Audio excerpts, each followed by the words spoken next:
ফিল্মি কায়দায় জেলা পরিষদের প্রাক্তন কর্মাধ্যক্ষকে অপহরণ, ১.৫ ঘন্টা পর মুক্তি, পুলিশের জালে ৫।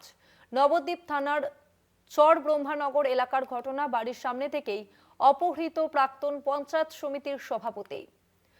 বাড়ির সামনে থেকেই অপহৃত প্রাক্তন পঞ্চায়েত সমিতির সভাপতি। এই ঘটনায় পুলিশের জালে ৫।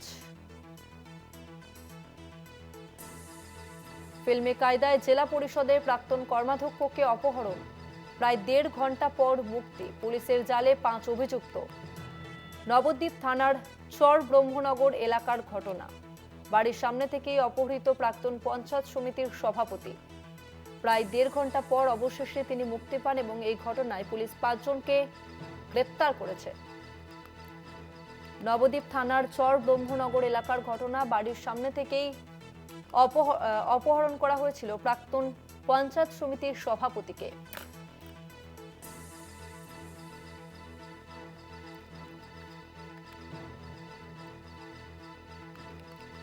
রূপম রায় রয়েছে আমাদের সঙ্গে প্রতিনিধি ফোন লাইনে। রূপম, ঠিক কি কারণে প্রাক্তন পঞ্চায়েত সমিতি তাকে অপহরণ করা হয়েছিল, কি জানাচ্ছে বাড়ির লোকজন? নদিয়ার নবদ্বীপে এবং এই ঘটনা কিন্তু রীতিমতো চাঞ্চল্য ছড়িয়েছে। তার কারণ হচ্ছে এই নবদ্বীপ থানার চর ব্রহ্মনগর এলাকায় নিজের বাড়ির গেটের সামনেই যে বসেছিলেন এই প্রাক্তন সভাপতি তথা জেলা পরিষদের প্রাক্তন কর্মাধ্যক্ষ, এবং তিনি কিন্তু রীতিমতো বাড়িতে বসে থাকার পরেই একদল দুষ্কৃতী তাকে সেখান থেকে তুলে নিয়ে যায় এবং রীতিমতো হাত বেঁধে চোখ মুখ বেঁধে তাকে নিয়ে যাওয়া হয় একটি জঙ্গলে, এমনটাই অভিযোগ করেছেন তিনি। এবং রীতিমতো তাকে ১.৫ কোটি টাকা মুক্তিপণ চাওয়া হয়েছে এবং অনাদায়ে যদি সে না দিতে পারে তাহলে তার পরিবারের মানুষজনকে ক্ষতি করে দেওয়া হবে, এমন রীতিমতো হুমকি দেওয়া হয়। এবং তাকে এই যে যিনি পঞ্চায়েত সমিতির যিনি প্রাক্তন সদস্য অর্থাৎ হরিদাস দেবনাথ, তিনি অভিযোগ করছেন যে তাকে রীতিমতো মারধরও করা হয়েছে তিনি যখন বলেছেন যে টাকা দেবেন না। এরপর তাকে কিন্তু রীতিমতো আরও একটি জায়গাতে চোখ বাঁধা অবস্থায় নিয়ে যাওয়া হয় এবং সেখানে একটি ঘরের মধ্যে তাকে রাখা হয় বলে তিনি অভিযোগ করেছেন। এবং পরবর্তীতে তিনি এই দুষ্কৃতীদেরকে জানায় বাড়িতে গিয়ে তিনি টাকার জোগাড় করবেন এবং তখনই একটি বাইকে করে তাকে নিয়ে আসা হয় চোখ বাঁধা এবং হাত বাঁধা অবস্থায়, এবং এই চরব্রহ্মনগর এলাকারই একটি গলিতে তাকে ছেড়ে দেওয়া হয় এবং বলা হয় পেছনে ঘুরে না তাকাতে, যদি পেছনে ঘুরে তাকায় তাহলে কিন্তু বিপদ হবে। এরপর তিনি আহত অবস্থায় এবং রীতিমতো এই যে গায়ে বিভিন্ন জায়গায় তার মারধরের ঘটনা ঘটে, সেখানে তিনি অসুস্থ হয়ে থাকেন। এলাকাবাসী তাকে উদ্ধার করে বাড়িতে নিয়ে আসে। এর পরবর্তীতে পরিবারের পক্ষ থেকে নবদ্বীপ থানায় লিখিত অভিযোগ দায়ের করা হয় এবং এই যে লিখিত অভিযোগ দায়ের করার পাশাপাশি পুলিশ কিন্তু রীতিমতো সেদিন অর্থাৎ পুলিশ তদন্তে নামে লিখিত অভিযোগের ভিত্তিতে।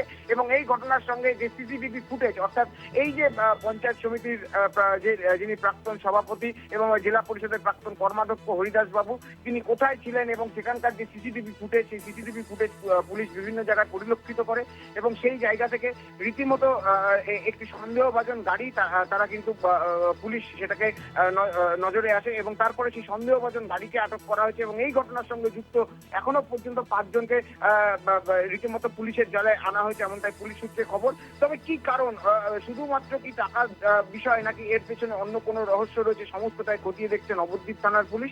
তবে ঘটনার নেপথ্যে কি শুধুমাত্র মুক্তিপণ নাকি অন্য বিশেষ কিছু কারণ রয়েছে, সমস্তটাই খতিয়ে দেখা হচ্ছে। তবে তদন্তের সাথে বেশ কিছু কথা এখনো পর্যন্ত নবদ্বীপ থানার পুলিশ তারা কিন্তু প্রকাশে আনতে চায়নি এবং তারা জানাচ্ছেন যে খুব দ্রুত এই বিষয়ে যে পূর্ণাঙ্গ তদন্ত তা কিন্তু রহস্য উন্মোচন করা হবে। তবে এই যে ফিল্মি কায়দায় রীতির মতো নিজের বাড়ির সামনে থেকে একজন পঞ্চায়েত সমিতির প্রাক্তন সভাপতি তথা জেলা পরিষদের কর্মাধ্যক্ষ তাকে যে এই যে অপহরণের ঘটনা, তাকে মুক্তিপণ চাওয়া, তা আবার ১.৫ কোটি টাকার কাছাকাছি, তা নিয়ে কিন্তু রীতিমতো শুরু হয়েছে জল্পনা।